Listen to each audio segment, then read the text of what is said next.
Jalgaon railway अपघातानंतर मुख्यमंत्री देवेंद्र फडणवीस यांची प्रतिक्रिया म्हणाले की अत्यंत दुर्दैवी घटना.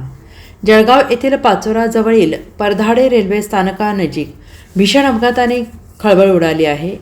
पुष्पक एक्सप्रेसने अचानक ब्रेक दाबल्याने चाकांच्या घर्षणामुळे धूर लागल्याने आग लागल्याची अफवा पसरून पुष्पक एक्सप्रेसमधून प्रवासी रुळांवर उतरले असताना दुसऱ्या दिशेने आलेल्या कर्नाटक एक्सप्रेसने रेल्वे प्रवाशांना चिरडल्याने 7 ते 8 जण प्रवाशांचा मृत्यू झाला आहे आणि अशी माहिती जिल्हाधिकारी यांनी दिलेली आहे. या प्रकरणात मुख्यमंत्री देवेंद्र फडणवीस यांनी एक्स माध्यमावर पोस्ट केली आहे. मुख्यमंत्री देवेंद्र फडणवीस यांनी या संदर्भात एक्सवर आधीचे ट्विटर पोस्ट केलेली आहे. देवेंद्र फडणवीस म्हणाले की जळगाव जिल्ह्यातील पाचोरानजीक एक अत्यंत दुर्दैवी घटनेत काही लोकांचा मृत्यू झाल्याची घटना अतिशय वेदनादायी आहे.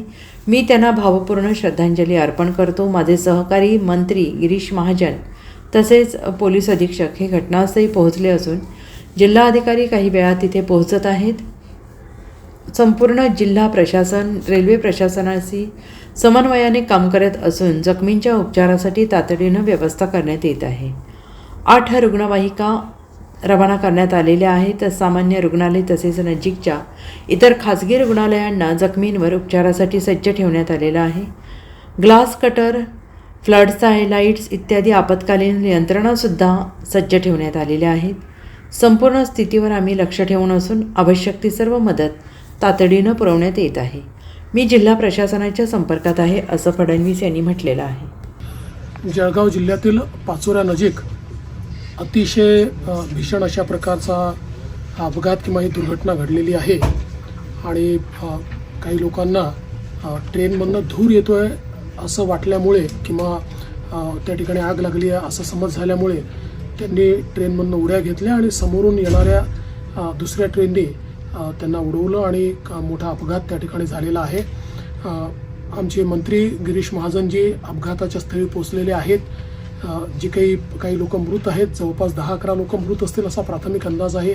तेवढेच किंवा त्यापेक्षा जास्त लोक जखमी देखील असू शकतात. त्यामुळे सर्व जखमींची व्यवस्था ही करण्यात आलेली आहे. माझं जिल्हा प्रशासनाशी बोलणं झालं आहे, पोलीस प्रशासनाशी बोलणं झालं आणि मंत्री महोदयांशी बोलणं झालेलं आहे.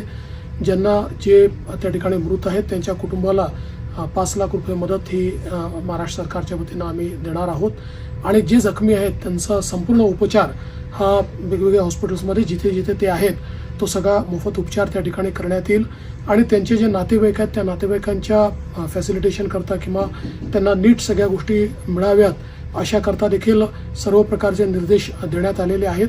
अतिशय दुर्दैवी अशा प्रकारची घटना आहे आणि मंत्री आमचे गिरीश महाजन या संपूर्ण जी काही घटना आहे त्या घटनास्थळी पोहोचून सर्व प्रकारच्या गोष्टी हँडल करत आहेत. Bureau report SBN Marathi, Mumbai.